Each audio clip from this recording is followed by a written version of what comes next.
Ce matin, j'ai envie de vous parler d'un sujet qui nous touche tous. Je vais vous parler de la foi. Non seulement Dieu veut que tu aies la foi, mais pas seulement. Dieu veut que ta foi soit éprouvée. Et cela fait toute la différence. 1 Pierre 1,9 déclare « Nous obtiendrons le salut de nos âmes pour prix de notre foi ». Prenez la parole de Dieu avec moi, s'il vous plaît, et ouvrez vos Bibles dans 1 Pierre chapitre 1.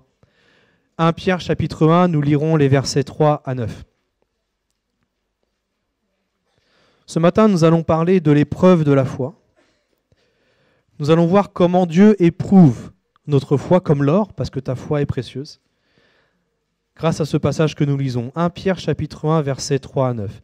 « Béni soit Dieu, le Père de notre Seigneur Jésus-Christ, qui selon sa grande miséricorde nous a régénérés pour une espérance vivante par la résurrection de Jésus-Christ d'entre les morts, pour un héritage qui ne peut ni se corrompre, ni souiller, ni flétrir, lequel vous est réservé dans les cieux.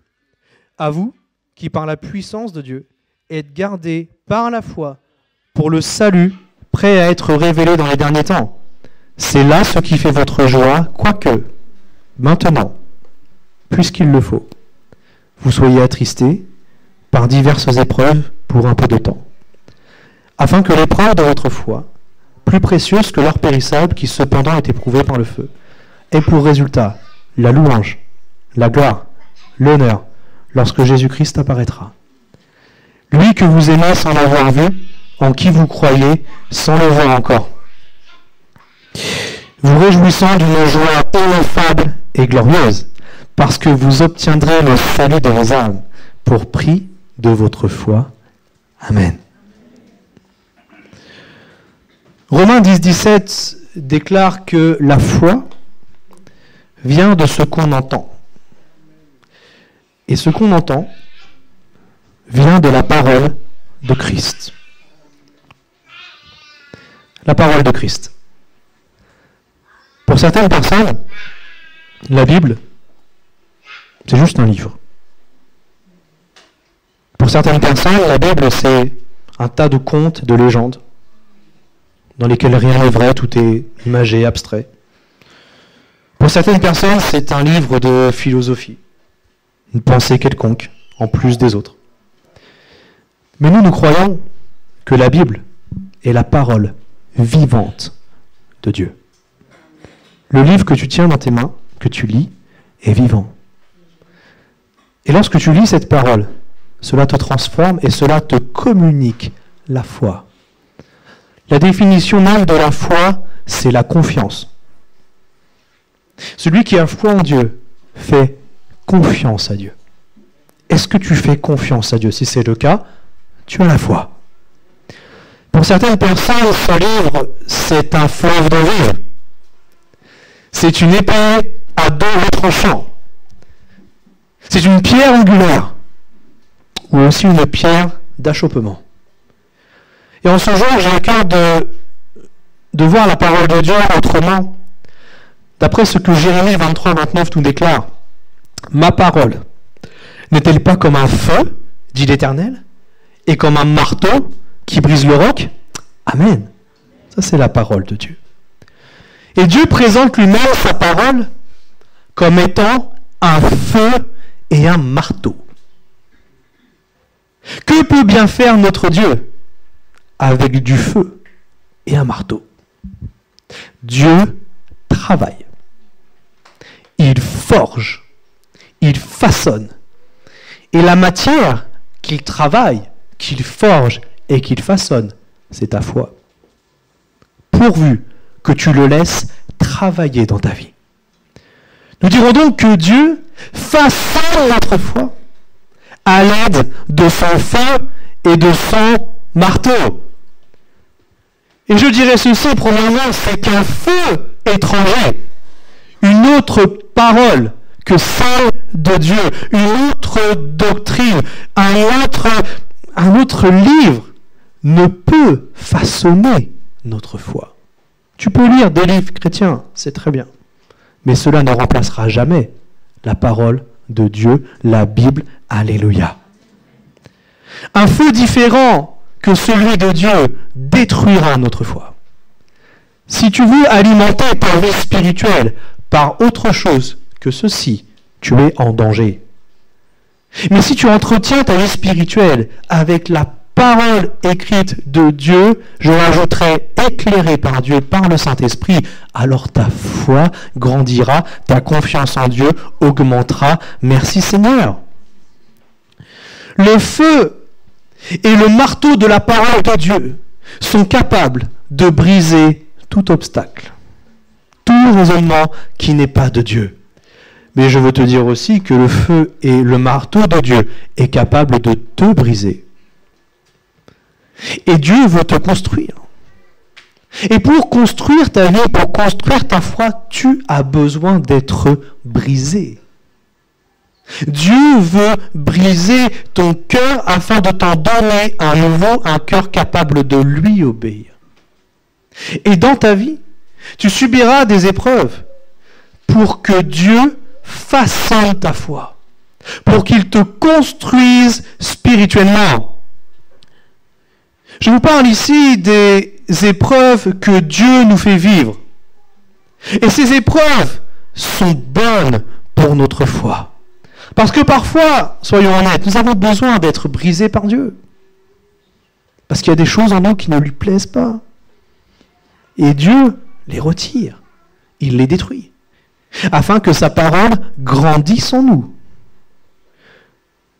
Nous avons eu cette parole la semaine dernière qui disait, c'est Jérémie encore une fois qui le dit, mon cœur est brisé au-dedans de moi. Tous mes os tremblent. Je suis comme un homme ivre, un homme pris de vin à cause de l'Éternel et de ses paroles saintes. La Bible est cette puissance de Dieu, ce feu et ce marteau qui veut te construire, t'édifier, faire grandir ta foi. Mais l'étape préalable, c'est de dire, Seigneur, brise-moi. Seigneur, moins de moi et plus de toi.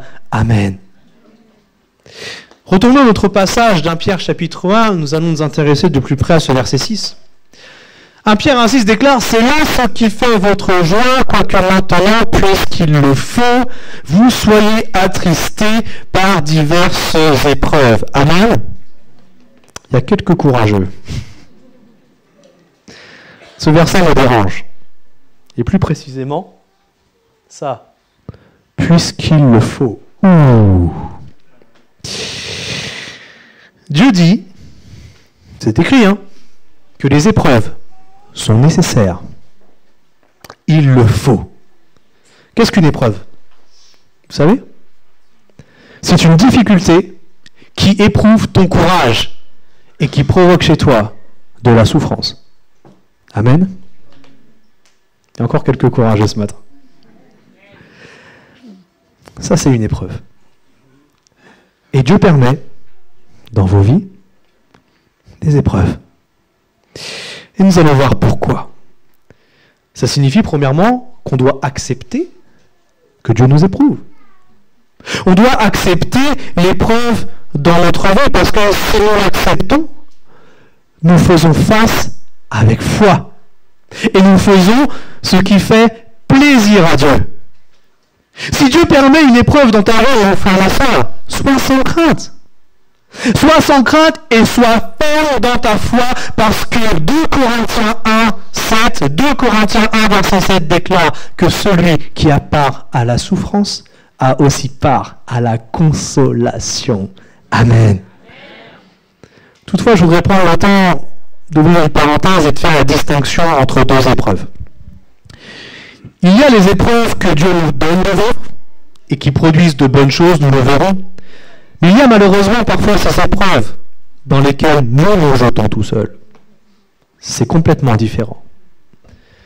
Il y a des épreuves dans lesquelles nous nous jetons et cela doit être évité à tout prix. Une épreuve dans laquelle nous nous jetons n'est pas selon la volonté de Dieu. En tant que chrétien, je dois avoir cette discipline d'éviter certains lieux, d'éviter certaines lectures, d'éviter certaines émissions, parce que cela serait une épreuve pour moi et cela ne m'aiderait pas dans la foi. Ça ne sert à rien d'aller en boîte et de dire Seigneur, il est pas rentrer boire ce soir. Ne te jette pas toi-même dans les épreuves. Ou ne rentre pas dans un casino pour dire, Seigneur, si je donne le pactage, je te donne 10%. Quand je marche dans la rue de Paris, je vois ces kiosques à journaux et je sais que en haut, il y a des couvertures de magazines qui sont mauvaises. Alors je change de trottoir. Parce que ce qui est amorcé par la convoitise des yeux, si cela produit du fruit en moi, cela produira du péché. Mon frère, ma sœur, ne te jette pas toi-même dans bien des tourments, car l'amour de l'argent est une racine de tous les maux. Quelques-uns, en étant possédés, se sont égarés loin de la foi et se sont jetés à noter eux-mêmes dans bien des tourments.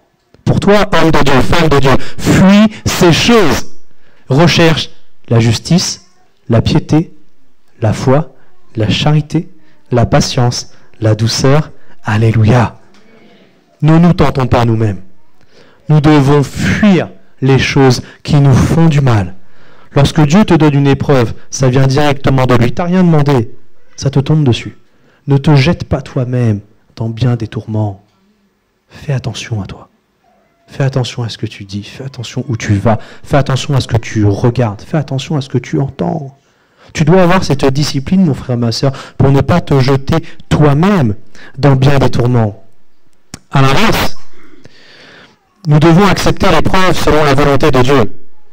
Je me rappelle d'un frère, un frère pasteur, qui voulait prier pour quelqu'un, et cette personne en fait avait des problèmes de santé parce qu'il fumait énormément, et cette personne disait, pasteur, priez pour moi parce que mes artères se sont bouchées à cause de la cigarette. Et le pasteur lui a dit, je vais prier pour que Dieu te guérisse, mais je vais aussi prier pour que tu arrêtes de fumer. Ton hygiène de vie, c'est très important. Ce que tu manges, ce que tu bois, ce que tu fais a une influence sur ton corps. Que Dieu te donne la sagesse de gérer cela avec intelligence. L'épreuve selon la volonté de Dieu, quant à elle, a pour but volontaire de la part de Dieu de nous faire grandir. Et quand tu t'engages sur le parcours de la vie de Jésus, comme vont le faire ces personnes, les 24 9, Seigneur, à l'instant où tu donnes ta vie à Jésus, tu dois t'attendre à des épreuves. Un chrétien qui dirait, convertis-toi, la vie sera belle, elle sera toute rose, c'est faux, c'est un mensonge. Qui ici, ayant accepté Jésus, n'a eu aucune épreuve dans sa vie? Personne. Accepter Jésus ne t'épargnera pas des épreuves, mais cela te donnera la force de les surmonter.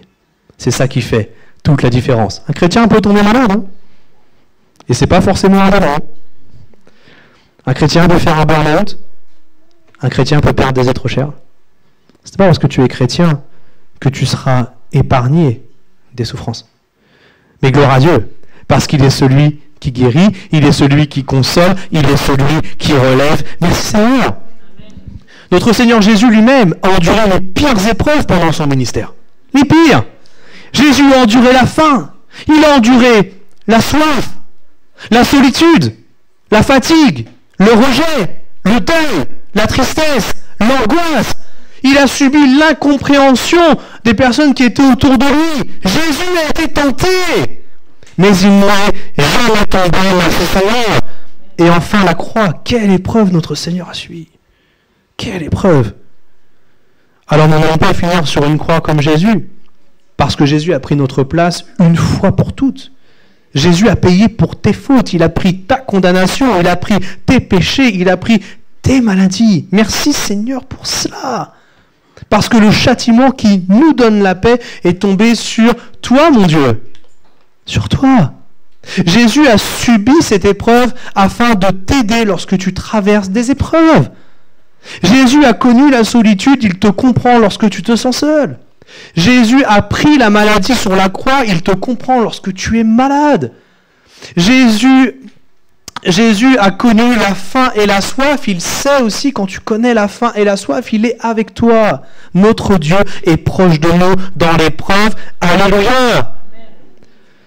Nous avons aussi en tête les épreuves que nous avons traversées par la volonté de Dieu. Regardez avec moi 2 Corinthiens chapitre 11, versets 23 à 27, s'il vous plaît. 2 Corinthiens chapitre 11, versets 23 à 27. Prenons ce passage ensemble. C'est un passage où l'apôtre Paul parle de ses souffrances. Et vous allez voir les épreuves qu'il a subies. Honnêtement, ça ne donne pas envie d'être chrétien.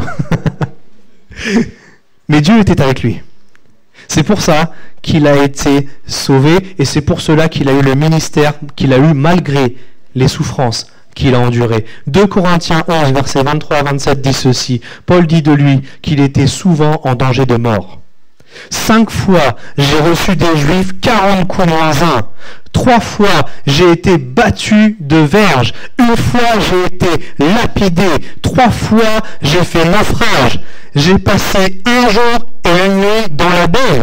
Fréquemment en voyage, j'ai été en péril sur les fleuves, en péril de la part des brigands, en péril de la part de ceux de ma nation, en péril de la part des païens, en péril dans les villes, en péril dans les déserts, en péril sur la mer, en péril parmi les faux frères. J'ai été dans le travail et dans la peine, exposé à de nombreuses veilles, à la faim, à la soif, à des jeûnes multipliés, au froid et à la nudité. Amen. Il n'y a encore que quelques courageux. Tout ça pour te dire, bien-aimé, que les épreuves selon la volonté de Dieu arriveront d'elles-mêmes. Et dans toutes ces choses, Paul n'a pas perdu la vie. Dieu l'a délivré. Quelle que soit l'épreuve qui se présente devant toi, Dieu est puissant pour t'en sortir. Amen. Si nous revenons à notre passage d'1 Pierre chapitre 1 et que nous lisons le verset 7, il est dit ceci. Afin que l'épreuve de votre foi, plus précieuse que l'or périssable, qui cependant est éprouvé par le feu. Amen. Dieu donc permet des épreuves dans ta vie afin que ta foi soit éprouvée. Et nous allons voir précisément ce que cela veut dire. Lorsque Pierre parle de la foi éprouvée par le feu comme l'or, je me suis posé la question, comment on travaillait l'or à l'époque de Pierre, 64 après Jésus-Christ. Et j'ai trouvé ceci. Écoutez bien. L'or, pour être travaillé, était extrait et il était concassé à l'aide d'un gros marteau. Ça vous rappelle quelque chose, le marteau? L'or était ensuite lavé et trié et il était réduit dans un petit four. On déposait le minerai avec du charbon de bois dans un foyer et il était grillé à l'aide d'une puissante aération et la température pouvait monter alors jusqu'à 1000 degrés. Et une fois que la réduction était achevée, le four était détruit pour recueillir un lingot de métal. Et parce qu'à l'époque, on ne pouvait pas obtenir de très hautes températures comme aujourd'hui, la masse d'or qui était là, qui était encore chaude, était martelée une seconde fois jusqu'à une épuration totale. Et ensuite, les fragments étaient refondus pour former un lingot d'or pur. Si on fait le parallèle avec notre foi, il y a 7 étapes. L'extraction, un premier martelage, la chauffe à haute température, la destruction du four, un second martelage, une réchauffe et un assemblage final. Ça va être un peu technique ce matin. Première étape, l'extraction.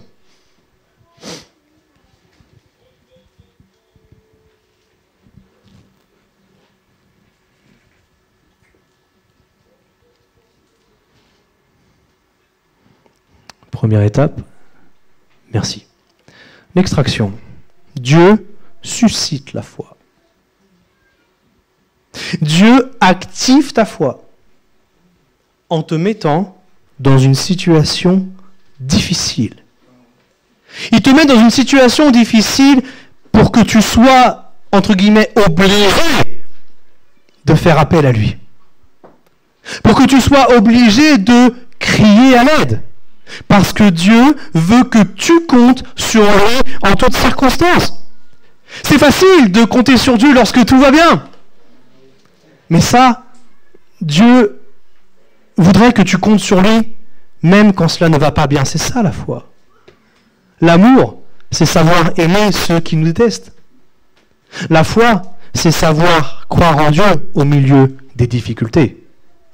Ça, c'est la première étape. La deuxième étape, je l'ai dit, c'est un premier martelage. Dieu purifie. Il enlève le plus gros de nos impuretés. Lorsque tu te convertis, lorsque tu viens à Dieu, tous les gros péchés, c'est ce qui s'en va en premier. Dieu te délivre. Il te délivre de l'alcoolisme, il te délivre de la drogue, il te délivre de l'amour, de l'argent, il te délivre de ces choses-là. Il enlève le plus gros au début pour ensuite s'attaquer aux détails. Dieu délivre de nos addictions. Et Dieu agit selon ta foi pour que tu ne commettes plus ces anciens péchés. Parce que Dieu veut que tu sois saint. Pour être passé par là, je sais de quoi il en retourne. C'est pas forcément évident lorsque Dieu enlève de nous des choses difficiles. Mais c'est normal parce que c'est une épreuve que Dieu veut que nous vivions. Ensuite vient la première chauffe à haute température. Là, on est dans l'épreuve. Là, on est dans la fournaise, ça y est. Dieu éprouve ta foi. Et le verbe éprouver ici vient du grec dokimazo qui signifie examiner, reconnaître comme véritable, juger digne. Dans le feu de l'épreuve, Dieu examine ta foi. Dieu examine ta foi, il la voit en détail. Il la voit en détail et il veut que tu lui montres à quel point ta foi est véritable. C'est ça que ça veut dire, l'épreuve. Dieu examine ta foi. Il veut, d'après le sens grec de ce mot, que ta foi soit jugée digne du salut et de la vie éternelle. Amen. C'est pour ça que l'épreuve est nécessaire. Parce que Dieu veut voir que ta foi est véritable. Ne t'étonne pas de ce que les épreuves arrivent, mais vois cela comme une occasion de dire « Seigneur, j'ai foi en toi. J'ai confiance en toi, Seigneur. » La quatrième étape, c'est la destruction du four. Ça, c'est bien. C'est lorsque l'épreuve se calme. Lorsqu'on voit le bout du tunnel. À celles et ceux qui sont dans l'épreuve à l'étape 3, c'est pas la fin. Après cette étape, pour travailler l'or, le four est détruit. Ton épreuve, mon frère, ma sœur, se calmera. Toujours. Toujours. Peu importe ce que tu subis en ce moment, ce n'est pas la fin. Parce que Jésus est l'alpha et l'oméga. Il est le commencement et la fin. C'est lui qui décide lorsqu'une épreuve commence, de la même manière qu'il décide lorsqu'une épreuve se termine. Rassure ton cœur. Rassure ton cœur par rapport à cela. La fin de l'épreuve intervient obligatoirement. Ne désespère pas. Dieu détruit le four dans lequel tu es. Toujours. Une épreuve, c'est toujours temporaire. Et Dieu est celui qui te délivre. Alléluia. Après la destruction du four, vient un second martelage. Éphésiens 6,13. Tenez ferme. Après avoir tout surmonté. Après. Seigneur, on tient ferme dans l'épreuve. On a foi en toi. C'est dur. Ça dure longtemps. Je ne vois pas la fin. Et quand l'épreuve se termine, Dieu te dit de ne pas baisser ta garde. Ce n'est pas parce que ton épreuve se calme que tu dois te reposer sur tes lauriers. Parce que c'est là que tu peux tomber. Mais lorsque l'épreuve se calme, lorsque tu commences à voir le bout du tunnel, tiens ferme. Tiens ferme, Gilles. Tu sors de l'épreuve. Ça se termine. Tiens ferme. C'était là aussi. Tenez ferme. Vous avez été éprouvés durement, mais Dieu ne vous a pas lâché. Et vous êtes là ce matin parce que Dieu ne vous a pas lâché. Ce second martelage peut parfois surprendre. Tu dois t'attendre à ce que Dieu te travaille après que l'épreuve se termine pour encore te purifier. Dieu veut t'enseigner tout le temps, avant, pendant et après l'épreuve. C'est ce que le Seigneur veut faire. Vient ensuite une réchauffe beaucoup plus douce que la première. Dieu nous témoigne sa douceur. Et c'est là qu'on voit à quel point l'épreuve voulue par Dieu est bonne. Parce que lorsque tu sors de l'épreuve, tu es à même de constater l'amour de ton Dieu. Et tu vois que Dieu t'a fait passer par cette douleur et par cette épreuve pour ton bien. C'est le moment où Dieu te console. C'est le moment où Dieu te fait du bien, où tu ressens sa douceur. Jésus disait qu'il était doux et humble de cœur. Ton Dieu est doux. Et il te témoigne sa douceur parce qu'il t'aime. Et l'amour de Dieu est là pour te consoler après l'épreuve. Parce que lorsqu'on sort de l'épreuve, on se sent éparpillé. On se sent faible. On se sent un peu comme un puzzle en 1000 morceaux. Et ça, c'est tout à fait normal. C'est pour ça qu'il y a la 7e étape. Dieu recolle les morceaux. Lorsque l'épreuve se termine, lorsque Dieu te témoigne sa douceur, qu'il t'entoure de ses bras d'amour. L'étape d'après, c'est qu'il recolle les morceaux.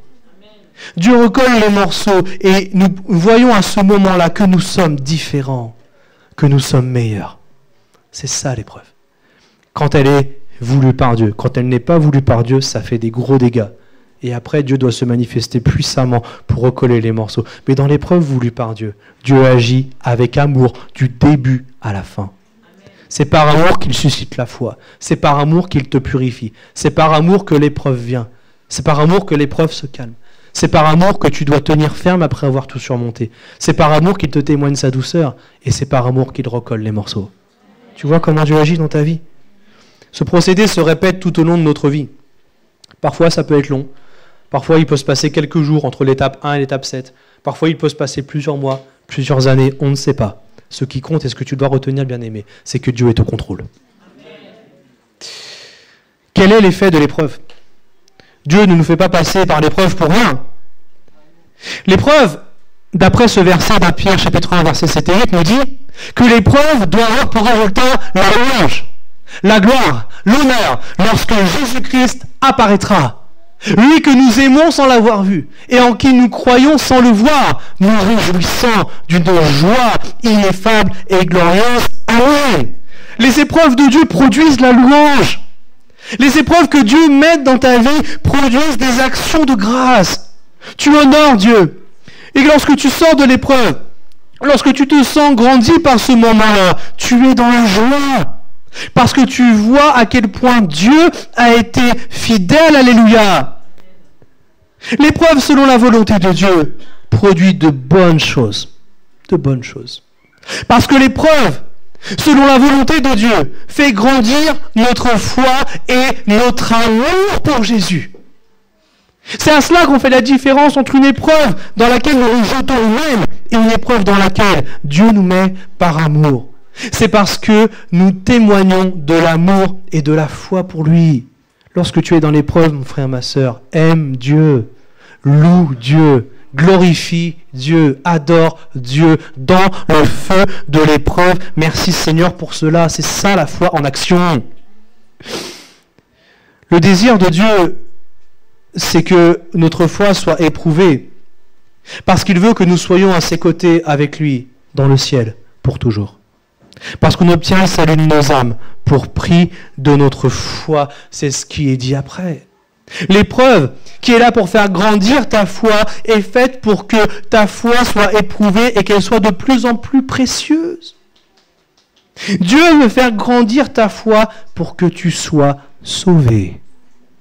Pour que tu sois sauvé. Il est ici question du prix de ta foi. C'est ce qui est écrit. Plus l'or est pur, plus il aura de la valeur. Plus ta foi est pure, plus elle sera précieuse devant Dieu. Dieu veut rendre ta foi précieuse. Et pour cela, il se sert du marteau et du feu de sa parole en t'envoyant des épreuves que tu peux surmonter grâce à lui. Dieu veut que tu tiennes ferme jusqu'au bout. La foi te permet de saisir le salut.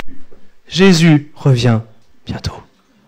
Maranatha, Seigneur. Jésus revient bientôt. Et les épreuves que nous vivons ici, individuellement ou ensemble en tant qu'Église, sont faites pour nous préparer à son retour. Dieu utilise les épreuves dans lesquelles il se révèle et nous fait sortir grandis, victorieux, guéris, délivrés pour que nous préparions nos cœurs à son retour. Parce que Jésus te pose encore cette question, encore aujourd'hui, lorsque le Fils de l'homme reviendra, trouvera-t-il la foi sur la terre?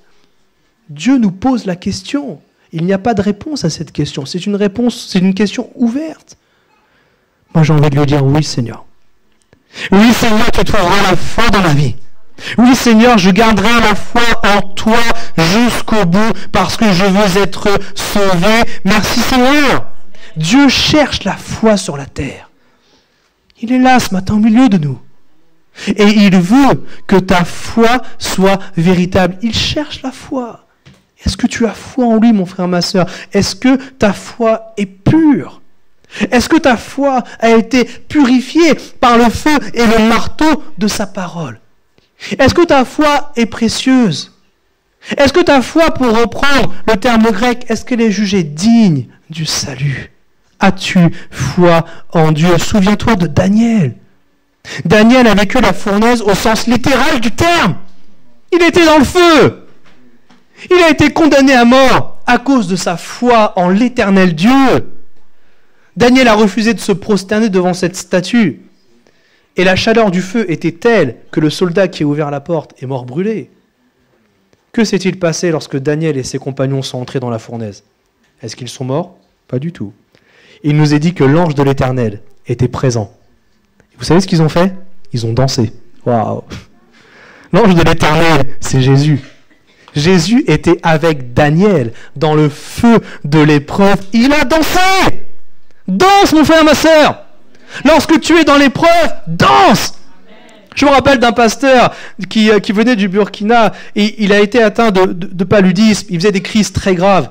Et à un moment donné, alors qu'il était en pleine crise, la fièvre était à son maximum, il tremblait de partout, il priait, il faisait comme il pouvait. Et il a entendu Dieu lui dire « Lève-toi, loue et danse ». Il l'a fait, la crise est passée, la fièvre est retombée. Il n'y a rien de mystique là-dedans. Il a obéi à Dieu. Et c'est son obéissance à Dieu qui a fait que sa prière a été exaucée. Mon frère, ma soeur, lorsque tu es éprouvé, danse, chante, sois dans la joie parce que c'est ce que Dieu veut pour toi. La bonne nouvelle, c'est que le Dieu dans lequel Daniel a placé sa foi est le même que le tien. Merci Seigneur. Merci Seigneur. Ça veut dire que toi aussi, tu peux danser dans la fournaise. Toi aussi, tu peux danser dans le feu. Comme l'or éprouvé par le feu. Dieu veut rendre ta foi inoxydable. Il veut la rendre belle. Une foi sans tache, brillante, une foi précieuse, une foi à salut. Amen. Inclinons nos fronts quelques instants, s'il vous plaît. Laissez-moi encore vous poser cette question. Quand le Fils de l'homme reviendra, trouvera-t-il la foi sur la terre?